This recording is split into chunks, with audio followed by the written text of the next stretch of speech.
Gravando, senhor presidente. Obrigado.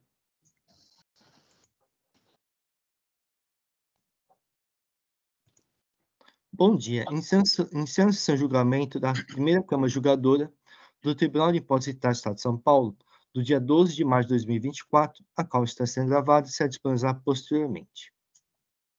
Todos os juízes já confirmaram a presença no sistema de debate. Eu vou iniciar a sessão.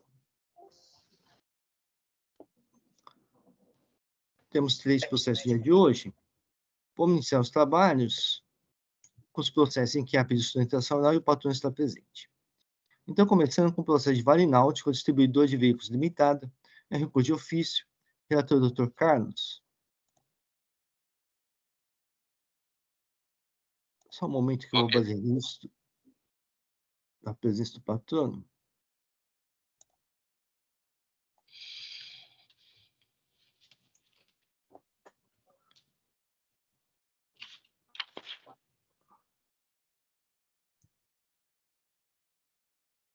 Só um momento aqui, eu acho que eu fiz uma coisa errada aqui.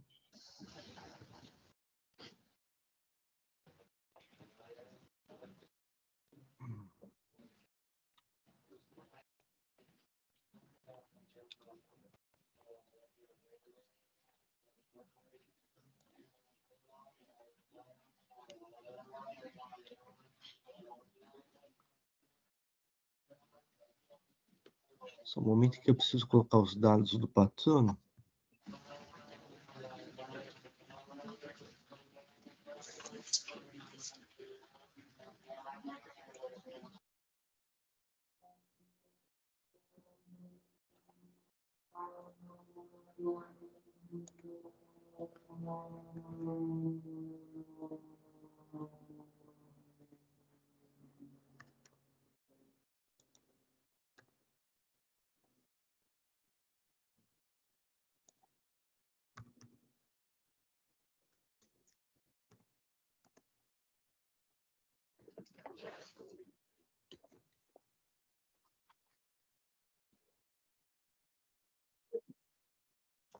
Tudo bem. Então, doutor Carlos nos apresenta os autos?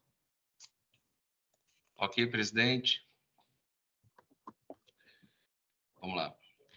Vocês já tiveram acesso. O auto é composto de 7 infrações, das quais eu vou descrever rapidamente.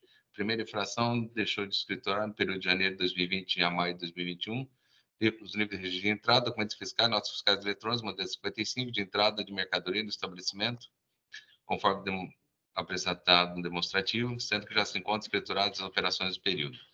T2 recebeu e transportou no período de fevereiro de 2020 a março de 2021 mercadorias no valor de tanto, desacompanhadas da nota fiscal de entrada de mercadorias, conforme o artigo 203 do RICAS, discriminadas no demonstrativo, e se comprova pelas cópias de documentos juntados, a notas fiscais eletrônicas de 55 de emissão de Carlos Eduardo L. Ribeiro do Mar, CNPJ final 1000, ao contrário 21, notas fiscais 770, 786, 797, 808, 2000 e 844, e destinados ao contribuinte foram desclassificados pelo fisco, haja visto que a empresa emissora dos documentos fiscais está com situação cadastral inapta no CADESP desde 1 de 6 de 2007.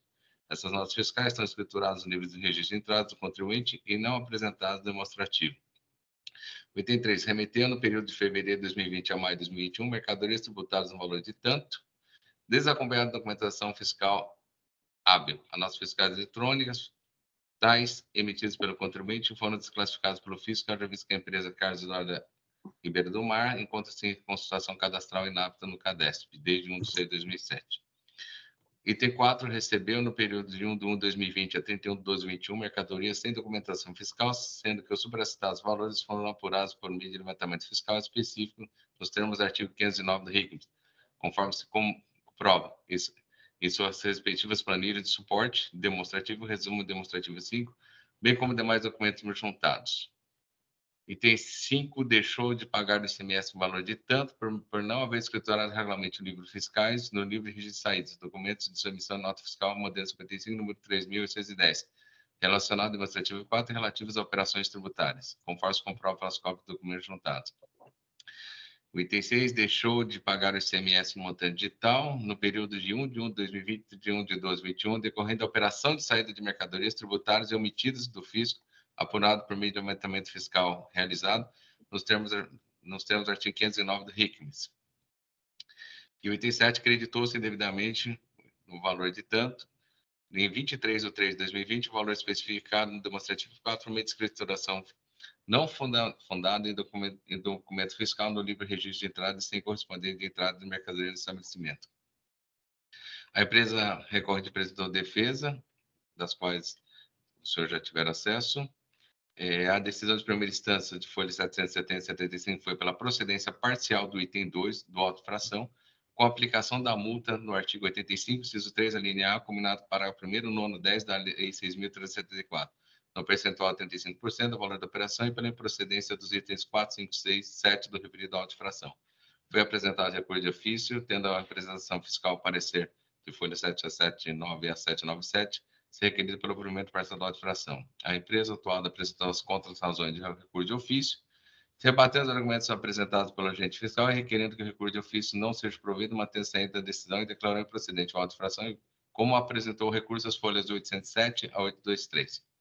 Vou direto ao voto. O processo administrativo, como é um processo judicial, é regulado por normas expressas e vinculantes, as quais são especialmente relevantes no campo recursal, que rege pelos princípios da taxatividade e da singularidade. A partir desses princípios, são estabelecidos com a precisão os únicos meios adequados de submissão das decisões proferidas em primeira instância, a revisão da instância superior e o julgamento. Em situações excepcionais, é possível aplicar a chamada fungibilidade recursal, que consiste em admitir a interposição de um recurso impróprio como se fosse adequado para a impugnação daquela espécie de decisão. Situação similar ocorre quando a recorrente interpõe recurso correto para impugnar uma decisão observando integralmente as formalidades inerentes a tal espécie recursal, mas se engana ao indicar o nome do recurso, situação que é entendida como simples erro material. É o princípio do aproveitamento do recurso interposto erroneamente quando ocorre a dúvida gerada pelo próprio sistema e que o âmbito do Código de Processo Civil obtém novos fundamentos normativos, como na propalada regra interpretativa da primazia ou preponderância da análise do mérito prevista no seu artigo 4, que busca o máximo aproveitamento da atividade processual. A aplicação desses princípios aos recursos é uma variante ao princípio do maior favor, que, segundo explicava Goldsmith no direito alemão, significava que o recurso é admissível tanto se corresponde à resolução que por isso induz que houver desejada o recorrente, teoria subjetiva, como é ser adequado que editou a teoria subjetiva. Isso constitui a teoria do recurso indiferente, da quais eu transcrevo algumas doutrinas. O atual CPC, buscando a primazia do mérito e constatando a inata complexidade do sistema recursal, viabilizou normativamente hipótese de fundibilidade, especialmente em seu artigo 1024, parágrafo 3º. No tão vanguardista, esse egrégio Tribunal de Impostos e Taxa, há muito tempo abraçou o princípio da fundibilidade dos recursos, dando notícia de decisão preferida em 2005, que recepcionou o recurso especial interposto com pedido de retificação julgado, modificação final 271. Nessa esteira, recebo apresentado as folhas 107 e 823 como recurso ordinário. Logo, em observância aos princípios que regem o princípio do âmbito administrativo tributário do Estado de São Paulo, escrito no artigo 2 da 3.457, especialmente o princípio da eficiência processual, na vertente quanto à celeridade, em que a questão de discussão tem em razão razoável uma solução definitiva, converto o julgamento do presente recurso de ofício em diligência para apresentação pela Fazenda do Estado de São Paulo as contras-razões do recurso ordinário interposto pela empresa autuada, devendo os autos, após a apresentação das contras-razões, retornar esse regresso ao Tribunal de Impostos e Taxa e a esta Câmara para que seja proferida decisão acerca da matéria. Assim como eu voto, presidente. Agradeço, doutor Carlos. Então, como eu havia adiantado, eu entendo um pouco de forma diversa. De fato, das folhas 807 a 823, há uma peça denominada recurso. Tá? Então, aí nos termos do artigo 47, parágrafo 2º da Lei 13.457, eu entendo que antes de apresentar as contrarrazões, há necessidade de fazer a admissibilidade pelo delegado regional, delegado tributário de julgamento. Então, eu faria diligência, primeiro, para que seja feito esse juízo de admissibilidade. E aí, se for o caso, né, que a Fazenda seja intimada para apresentar suas contrarrazões. Tá, então diligência para a delegacia tributária correspondente para verificar a admissibilidade do recurso. Isso, seria mais ou menos isso. Tá, vou editar então. Então, porque eu acho que, antes da admissibilidade, né, a gente ainda não pode receber a peça como recurso ordinário, tá? Tá. Então, primeiro tem que ser verificar os requisitos formais de admissibilidade do recurso.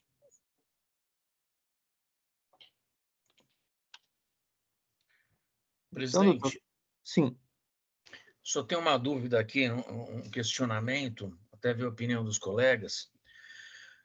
Se nós entendêssemos, se prevalecesse, né, vamos imaginar assim, o voto do doutor Carlos Henrique, então já iria para as contrarrazões. Diante da sua sugestão, se prevalecer o seu entendimento de ter que ir para a admissibilidade, como é que fica se não houver admissão?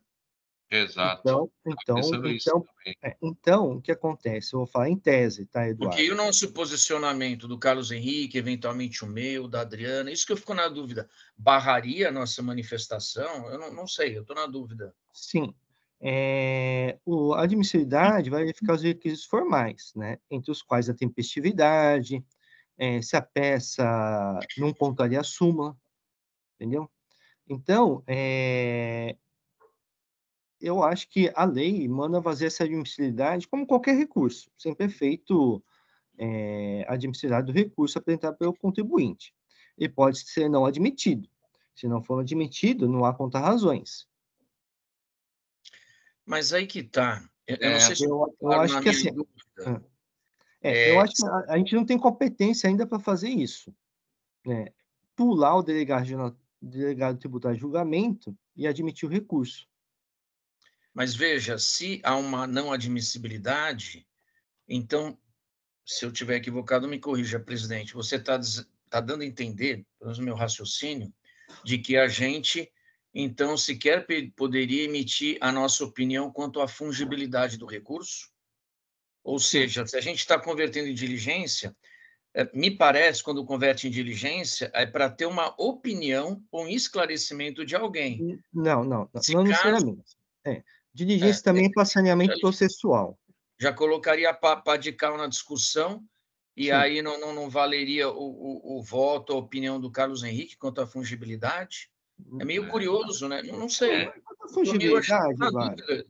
Não estou entendendo muito é, bem. não, quanto à fungibilidade, não há nenhum problema, porque a peça que o patrono juntou chama-se recurso, sim. né? Não é uma peça estranha, não é uma petição, chama-se recurso, né? Se ele for não admitido, foi porque, por exemplo, é intempestivo, né? Ele só contém matéria relativa à súmula, né? Então, eu acho que quanto a isso não há problema, quanto à fungibilidade, né? Se tiver essa preocupação, né, a gente pode colocar no voto, né, que trata-se de recurso ordinário, correto? Ele não vai deixar de ser admitido por conta que o patrono denominou de recurso e deveria denominar de recurso ordinário, né? Não vai ser por esse motivo que não vai ser admitido, tá? Agora, eu acho que a gente não pode pular essa etapa de admissibilidade, né? Porque está na lei, né? E aí, também, Eduardo, por exemplo, supondo, né, em tese, não é, talvez, provavelmente não é o caso. O contribuinte atravessa uma petição, né, intempestiva, né? E a Sim. gente vai lá e admite como recurso ordinário e manda para contra-razões, né? Aí seria, digamos, injusto com aqueles que interpuseram com o nome correto, intempestivo e foi não admitido. Você entendeu? Então, por isso que eu acho que tem que primeiro fazer a verificação formal da admissibilidade pelo delegado tributário de julgamento. Perfeito. Tá? Tá. Então, doutor Carlos, Bom, Inácio, então eu estou alterando aqui, presidente, desculpa. Então, converte o julgamento do presente recurso de ofício em diligência para apresentação de admissibilidade do recurso pelo delegado tributário de julgamento correspondente. Ok? ok.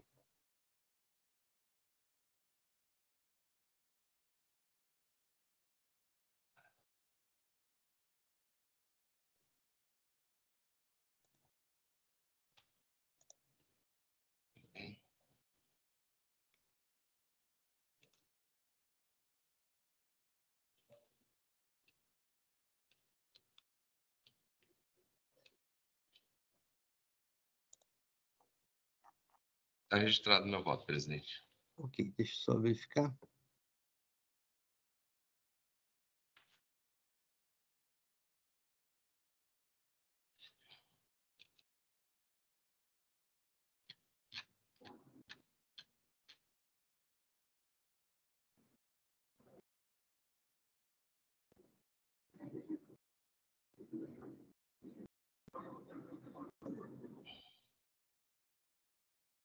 Muito bem. Então, ficou uma diligência para o delegado do Tribunal de Julgamento, realizar a admissibilidade.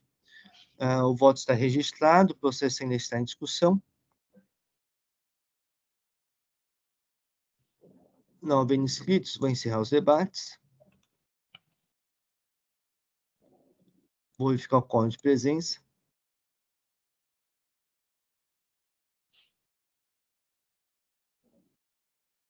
Vou iniciar a votação.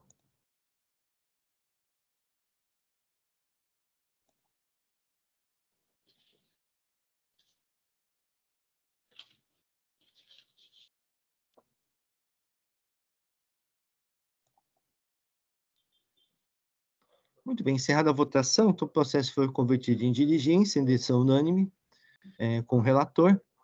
Doutor Ricardo, então o processo vai seguir o seguinte trâmite. Ele vai ser encaminhado ao delegado tributário de julgamento para que seja feita a admissibilidade do recurso apresentado pelo senhor. Tá? Em sendo admitido, então será aberto o prazo para a representação fiscal apresentar suas contrarrazões do recurso ordinário. Então, depois de tudo isso, é que o processo retornará para julgamento. Tudo bem? Tudo bem. Tá bom, então. Então, agradeço pelo doutor Ricardo. Agradeço a todos também. Bom dia. Bom dia. Bom dia.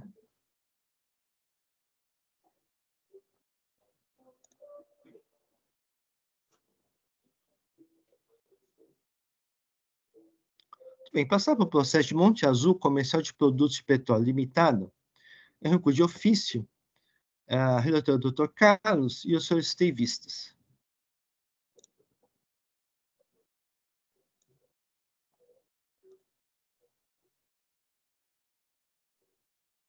Doutor Carlos,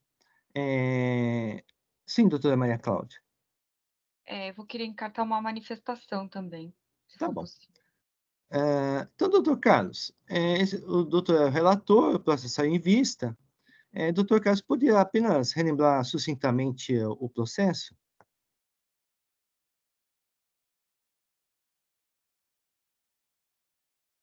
Só um minutinho, presidente.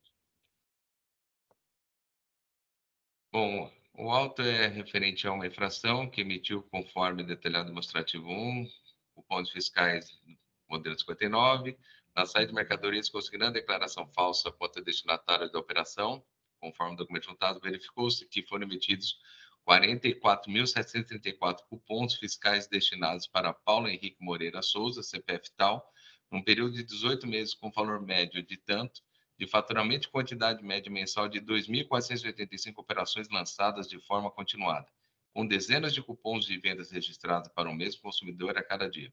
O senhor Paulo declarou não conhecer essas compras conforme requerimento para a Secretaria da Fazenda do Estado de São Paulo. Também apresentou o boletim de ocorrência policial final 599/2022, onde registrou que estaria usando o seu CPF de forma irregular e eventual fraude. Afirmou ainda desconhecer e não ter condições econômicas de realizar essas aquisições em valores mensais acima de R$100.000, por ter uma renda modesta de 3 mil, informando que é confirmado pelos pequenos valores dos cupons emitidos para o seu CPF, conforme está juntado. Os cupons fiscais foram emitidos pelo contribuinte varejista de combustíveis de Monte Azul Paulista, de forma continuada por 18 meses para a mesma pessoa física, que tem domicílio em São Bernardo do Campo, município distante de mais de 400 km do estabelecimento, conforme o cadastro da nota fiscal. Bom, a empresa rapidamente apresentou defesa, houve manifestação. Em primeira instância, foi dada pela improcedência do auto de infração, visto que não há possibilidade de equiparar a emissão de cupom fiscal CF-SAT modelo 59, consignando CPF indevido como adquirente da mercadoria, com a emissão das saídas de mercadoria, consignando declaração falsa quanto destinatário de operação, pois a pessoa física não tem estabelecimento, mas endereço residencial. Foi apresentado recurso de ofício por parte da representação fiscal, pleiteando a improcedência da auto-infração. Apresentação fiscal apresentou houve diligência, apresentou novo recurso, desculpa, e a empresa toda apresentou suas contras-razões de recurso de ofício. Aí o que aconteceu, eu vou direto ao voto rapidamente, só para nós lembrarmos, que eu entendo que, vou só ler o finalzinho do meu voto, por conseguinte, é inadmissível a combinação das penalidades por ações ou omissões contrárias a disposições legais ou para infrações desses definidos, somente podem ser estabelecidos por lei pelo artigo 97.5 do Código Tributário Nacional, estando sujeito ao princípio da legalidade restrita que impede de tal combinação e de, por via extensão, aplicação disposto do artigo 85, nono da linha B, para aplicação exclusiva do estabelecimento. Por conseguinte, é inadmissível que a penalidade prevista no mencionado artigo de inciso 4, linha B da Lei 6.374, para declaração falsa quanto ao estabelecimento de origem ou de destino de mercadoria ou de serviço, seja aplicada a emissão de cupom fiscal com o CPF devido ou declaração falsa ou incorreta, endereço residencial, esse que não há previsão legal para tal combinação de penalidade. Então, vocês já tiveram acesso ao meu voto e eu também voto por conhecer o recurso de ofício e negar provimento, mantendo a íntegra da decisão proferida em sede de julgamento, da qual julgou improcedente o auto-infração em primeira instância, assim como eu voto, presidente, só para lembrar. Ok, agradeço ao Dr. Carlos. Eu vou ler meu voto de vista. Pedir vistos pendentes autos para analisar melhor o voto do relator, cujo bem elaborar relatório e peço licença para adotar. A decisão primeira instância julgou improcedente a acusação fiscal em razão da inexistência de tipificação da penalidade, em verbos. Então, transcrevi aqui o trecho da decisão recorrida. Observe que o mero fato de ser pessoa física não necessariamente implica que ela não possui estabelecimento, regular ou irregular, de acordo com o parágrafo 3º do artigo 11 da Lei Complementar 87/96. Além de ser pessoa física, há que se considerar que ela não seja contribuinte de imposto, conforme definido no artigo 7º da Lei 6374.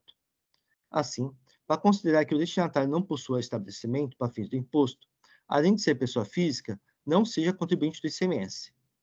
Caso contrário, se aplicável o artigo 85, inciso 4, a linha B da Lei 674. No caso dos autos, considerando que 1. Autuado é varejista de combustíveis para veículos automotores, deste modo, as operações deveriam ser para consumidores finais. 2. Os cupons emitidos, da ordem de dezenas de milhares, são todos de pequeno montante, inferiores a R$10.000, artigo 212-O, parágrafo 7º, item 1, a linha B do regulamento. A principal atividade, a principal mercadoria é combustível a ser colocado nos tanques de veículos automotores de passeio, cuja capacidade geral é de 40 a 100 litros, ou seja, não há, por exemplo, venda de combustível a ser transportado por caminhões-tanque.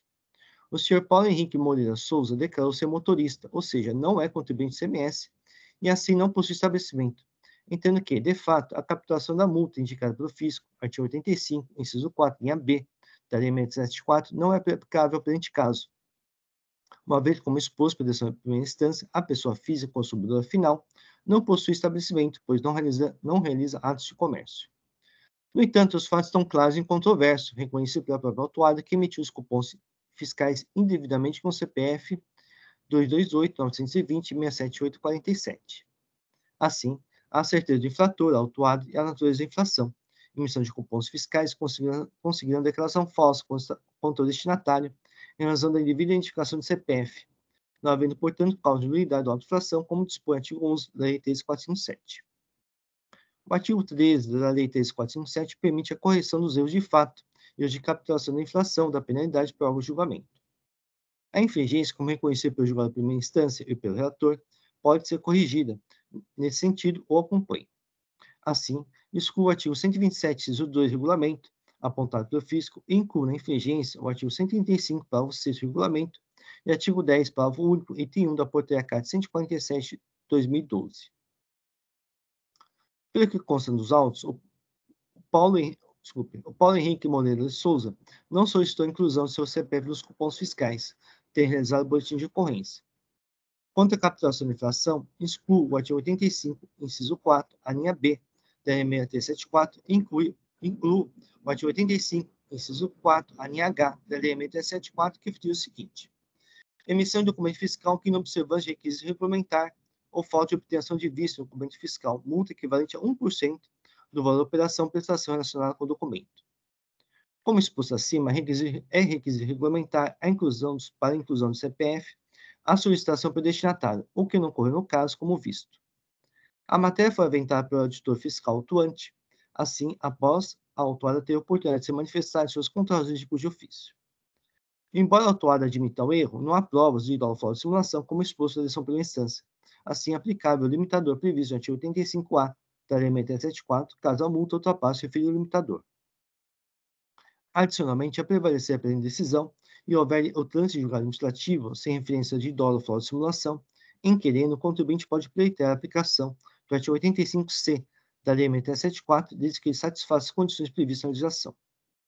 Os argumentos trazidos pela interpretação fiscal, se parecem em cujo ofício, não procedem. Segundo ela, haveria concomitante de declaração falsa com o estabelecimento de origem e de destino das mercadorias. Não há declaração falsa com o estabelecimento de origem, pois, caso contrário, não seria lógico a Monte Azul ser autuada pelas emissões de notas fiscais relativas a operações de vendas que seu estabelecimento promoveu, nem ter recolhido o imposto de tais operações. Ainda, o fisco não aduziu que as mercadorias de fato não saíram do estabelecimento autuada. Esse trata de argumento trazido somente após a decisão em primeira instância, e que nem consta da acusação fiscal. Neste caso, observe que o fisco, na acusação fiscal, afirma a emissão de cupons fiscais nas saídas de mercadorias, nada aduzindo sobre a inabilidade deles, ou que as mercadorias não saíram do estabelecimento autuado, isto é, a origem delas. Assim, não acolhe o argumento da interpretação fiscal. Em face da alteração da infligência da captação da multa, ressalva-se autuada a possibilidade de efetuar pagamento com débito fiscal no prazo de 30 dias, contra a admissão com desconto igual ao que poderia ter usufruído no decurso de prazo para a apresentação de defesa, nos termos do parágrafo 1º, artigo 13 da Lei 13.457. Assim, pedindo licença ao doutor relator de ver seu entendimento nos temas apontados. Pelo exposto, conhecedor parcial provimento em curso de ofício para restabelecer agentes fiscais com a aplicação da multa prevista no artigo 85, inciso 4, a linha H, da Lei 674 e demais alterações acima apontadas.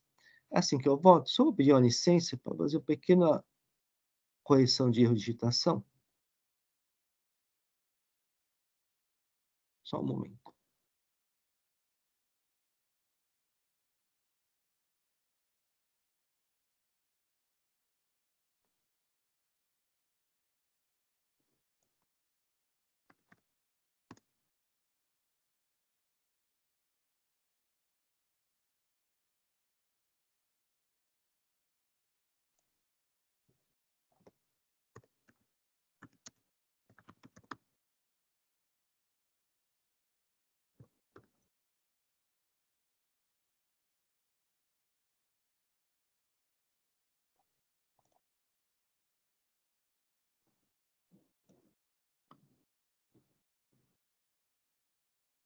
Muito bem, registrei meu voto. A doutora Maria Cláudia ia pedir uma preferência?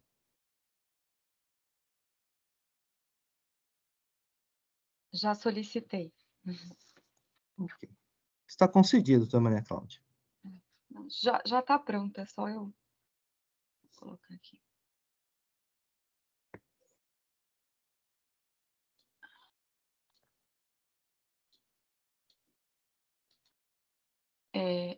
Vou ler rapidamente. Doutor Inácio, minha única divergência em relação ao voto do doutor, eu creio que para caracterizar com fraude, de fato, precisam assim, realmente as provas não são tão robustas assim, né?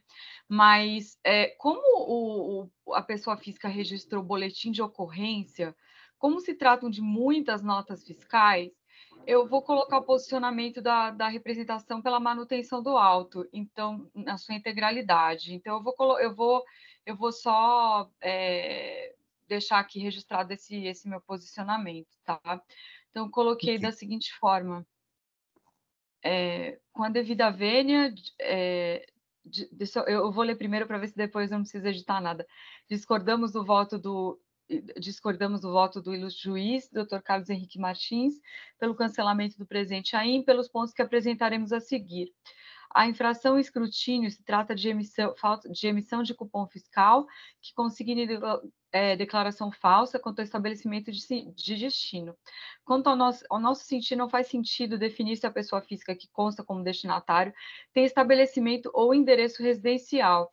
A uma conduta em questão cinge-se ao fato de que houve a remessa para um destinatário desconhecido, que certamente não é pessoa física, nem indicada no cupom fiscal, tal qual consta nas provas dos autos. A duas, ainda que se queira definir qual seria o destinatário real das operações, o que não é comum quando se trata de vendas para destinatário ficto, pois basta a desqualificação do documento fiscal inidôneo, esse destinatário desconhecido não tem condições de ser uma pessoa física, consumidor de R$ 170 mil mensais em média de combustível, em 2.485 operações de compra em 18 meses, com dezenas de cupons de venda registrados para o mesmo consumidor a cada dia. A autuada afirma, as folhas 2565, que teria sido um erro no sistema, que preenche o CPF, que a indicação do CPF no documento fiscal não possui efeitos fiscais. A premissa está equivocada, pois a indicação de adquirente falso representa infração fiscal e está consubstanciada no AIM. Por deixar de indicar o destinatário real das operações, frauda-se uma venda e atinge-se o consumidor falso, o que resulta em efeito cascata na esfera tributária. O real adquirente das mercadorias é desconhecido devido a essa fraude, e a falta de registro correto do valor das operações de compra de combustível pelo destinatário real pode servir a outras fraudes decorrentes, como na omissão de receitas no estabelecimento destinatário. É digno de nota que estamos diante da emissão de mais de 44 mil cupons fiscais em um período de 1 ano e meio. É pouco crível que se trate de um erro no sistema do contribuinte. Ademais, não se pode olvidar que o destinatário da querela registrou boletim de ocorrência policial, no qual apontou que seu CPF estava sendo utilizado indevidamente em uma fraude. Assim, essa douta representação fiscal se posiciona pela ocorrência de fraude e pelo acerto do trabalho fiscal, uma vez que os elementos apostados pela FR evidenciam a simulação das vendas para tal pessoa física, que inclusive se sentiu lesada por tais procedimentos e tomou providências junto às autoridades policiais. É assim que a representação fiscal se manifesta. Agradeço, doutora Maria Cláudia. Meu entendimento é o seguinte, como está tentei colocar meu voto, procurei fazer alguma diferenciação entre situações, né? Por exemplo, a pessoa física que ainda vai praticar atos de mercancia, né? Nesse caso do Brendes Altos, é um posto de gasolina, né? Então, só dá para colocar no tanque de gasolina, não tem nada alusão que seja um caminhão-tanque, né? É um cupom fiscal, então nem gera crédito, né? Só um minuto, a imagem do doutor Eduardo está parecendo toda rosa para mim. É só para mim? Também tá. Para mim também tá. É uma manifestação em favor da mulher, dia 8 de março, atrasado. Eu acabei de registrar. É algum problema que eu estou na minha câmera que não aconteceu há uns 6 meses, então isso eu vou ter que depois ver. Tá bom. Notebook super novo, mas vamos continuar. Acho que dá para eu participar, então. sim. Dá sim. Estou chegando bem, doutor Eduardo. Mas, assim, pelo todo o contexto dos autos, né, tudo me leva a crer que realmente essas vendas foram para o consumidor final. É um posto de gasolina, só dá para botar no tanque de veículos, né? Então, se é consumidor final, pessoa física, eu acho que de fato ele não tem estabelecimento, né? Agora, inflação, eu acredito que houve inflação, né? Não é que não houve inflação, né? O posto inseriu por algum motivo, né, o CPF indevidamente no cupom fiscal, né? Isso realmente houve uma inflação, só que eu acho que não é a que foi imputada pelo fisco, né? O próprio auditor fiscal atuante, numa manifestação após a primeira instância, né, subsidiariamente, entendeu que poderia ser essa multa que eu acabei acatando, né, que é uma multa de menor porte, né? E eu, analisando os autos, eu entendo que há inflação e a inflação adequada seria aquela que eu coloquei no meu voto. Muito bem, todos os votos estão registrados. O processo ainda está em discussão. Não havendo mais inscritos, vou encerrar os debates.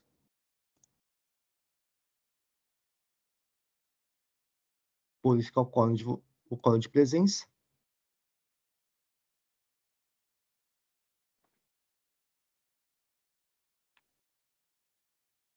Vou iniciar a votação.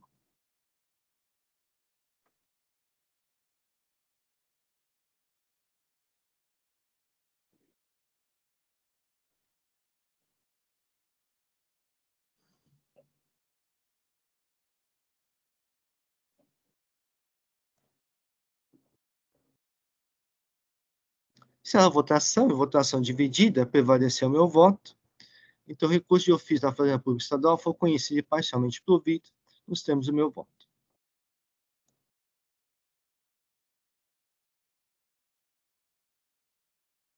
Só um momento aqui.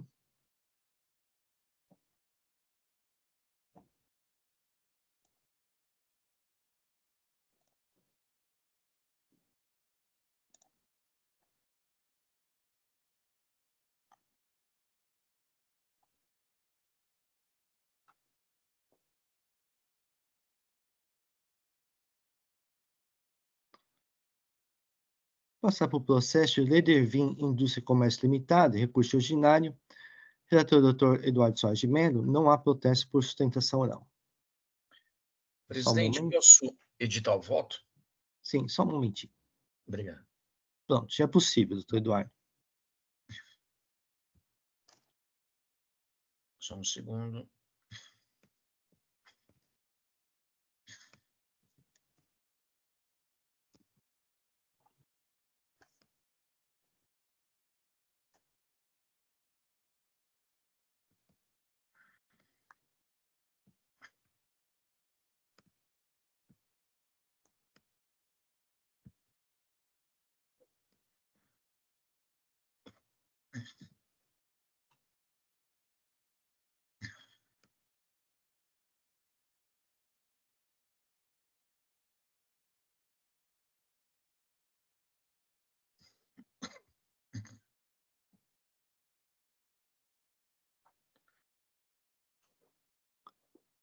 Bem, estão me ouvindo, né? Sim.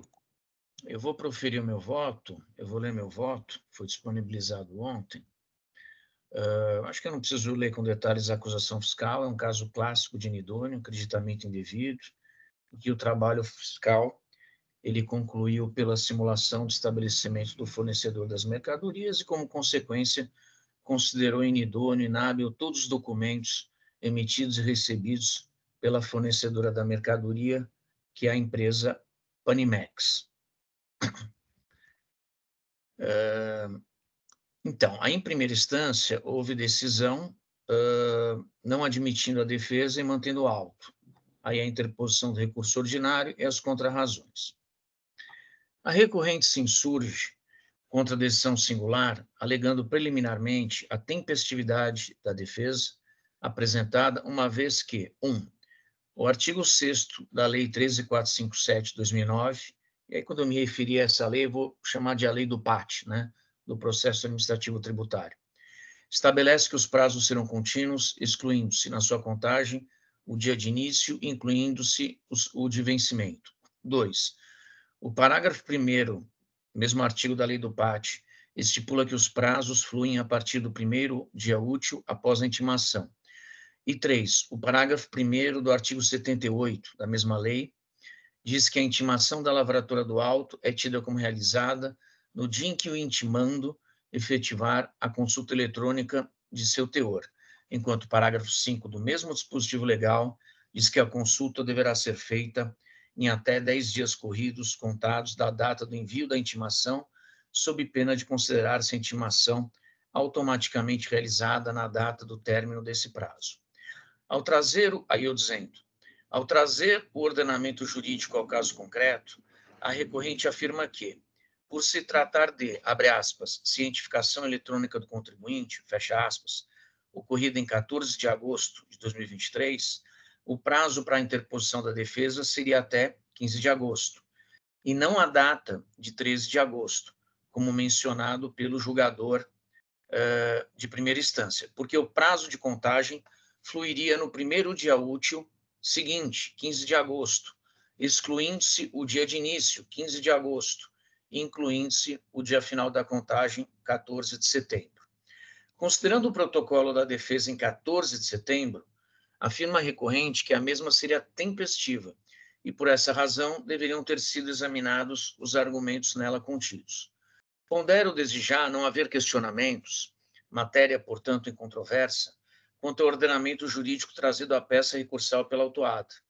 Significa dizer que os artigos de lei mencionados pela recorrente são vigentes, válidos e eficazes e, por isso, não merecem qualquer correção, Ao contrário, devem ser aplicados integralmente ao caso vertente. Igualmente, em conteste, as partes litigantes não divergem, o momento de cientificação eletrônica da intimação, 14 de agosto de 2023. Verifico, todavia, leitura equivocada da recorrente no que concerne a específico dispositivo de lei e que, dada a referida interpretação errônea, conduz à impressão de que o expediente por ela adotado, data de protocolo da defesa, estaria em conformidade com a norma. Refiro ao artigo 6º, caput, parágrafo 1º da Lei do PAT, e cujas normas estatuem que, então vem o parágrafo 1º e diz, os prazos fluem a partir do primeiro dia útil após a intimação. Considerando a regra geral, a regra legal transcrita e a cientificação eletrônica da intimação em 14 de agosto, fica claro que o prazo de contagem de 30 dias para a prestação da defesa tem início em 15 de agosto, primeiro dos 30 dias para se efetivar a impugnação mediante protocolo. Para que não remaneça dúvida, o dia 14 de agosto foi segunda-feira, o que confirma o início de contagem em 15 de agosto. Contados os 30 dias para a interposição da defesa, a partir de 15 de agosto, termo ACO, o prazo para a referida manifestação expirou em 13 de setembro, ou seja, um dia antes do protocolo levado a cabo pela recorrente. Observe-se ainda que o mês de agosto daquele exercício 2023 teve 31 dias. A recorrente sustenta que o prazo de contagem fluiria no primeiro dia útil seguinte, 15 de agosto. Aí eu destaco, mas curiosamente pondera a exclusão do dia de início, 15 de agosto, para a aludida contagem. Não há norma nesse sentido, mas inovação da recorrente em dissonância com a legislação que disciplina o processo administrativo fiscal paulista. Destarte, conta-se o prazo de defesa a partir de 15 de agosto, jamais a partir de 16 de agosto. Nesse sentido, acertada a decisão recorrida, que houve por bem não admitir a defesa de folhas nos seguintes termos, e aí eu transcrevo mais especificamente os itens 8, 9 e o 10, que aí já é a parte dispositiva da decisão recorrida. Caso fosse constatada a tempestividade da defesa de folhas, o que se admite como mero argumento, seria rigorosamente obrigatório o retorno do processo para nova decisão em primeira instância, desta vez com análise do mérito trazido ao auto lavrado pela recorrente, sob pena de supressão de instância,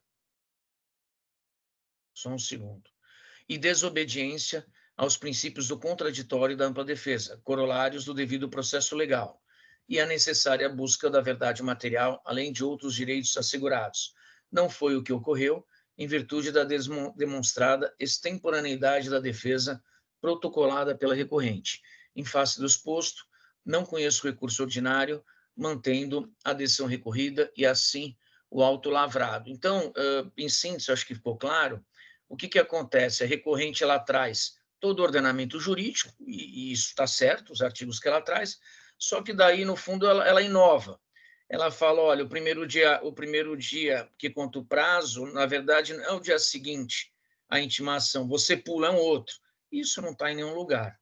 Então, por essa razão, eu estou não conhecendo o recurso ordinário.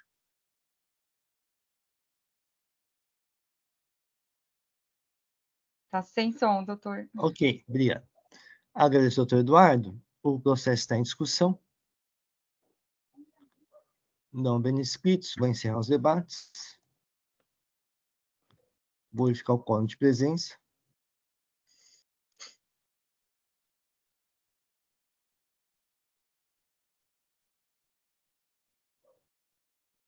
Vou iniciar a votação.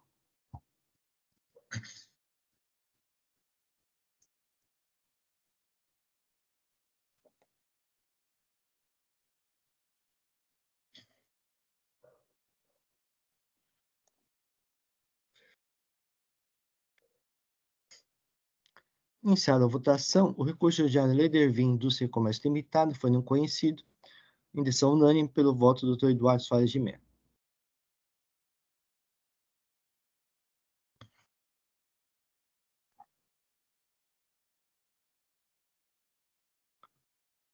Muito bem, com isso encerramos os processos de hoje.